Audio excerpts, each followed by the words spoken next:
তিতাস গ্যাসের prepaid meter recharge করা এখন খুবই সহজ।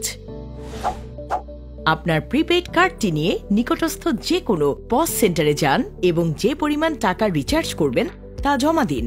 রিচার্জ হয়ে গেলে মানি রিসিট সহ কার্ডটি বুঝে নিন। এরপর গ্যাস মিটার রিচার্জ করার জন্য মিটারের এ বাটন পরপর 2 বার 1 সেকেন্ডের একটু বেশি সময় চেপে ধরে ছেড়ে দিন। মিটারে ইন লেখাটি মিটমিট করে জ্বলে উঠলেই আপনার রিচার্জ কার্ডটি মিটারের বাটন দুটির ঠিক নিচে নির্ধারিত স্থানে চেপে ধরুন। এরপর ডিসপ্লেতে কার্ড লেখাটি কয়েকবার ভেসে উঠে পরবর্তীতে এজ লেখা আসবে। এরপরও 3 সেকেন্ড কার্ডটি ধরে রাখুন। ব্যাস, রিচার্জ কমপ্লিট। তবে রিচার্জের আগে যদি আপনার ব্যালেন্স শূন্য থাকে সেক্ষেত্রে মিটারে ক্লোজ লেখা থাকবে এবং আপনার গ্যাস প্রবাহ বন্ধ থাকবে। তাই মিটারের বি বাটনটি 5 সেকেন্ড চেপে রাখুন। দেখবেন ক্লোজ এর পরিবর্তে ওপেন লেখা আসবে এবং গ্যাস প্রবাহ পুনরায় চালু হয়ে যাবে।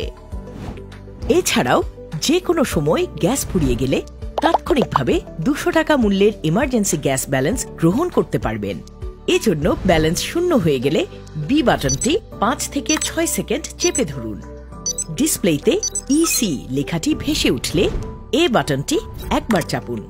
সঙ্গে সঙ্গে চালু হয়ে যাবে আপনার ইমার্জেন্সি ব্যালেন্স।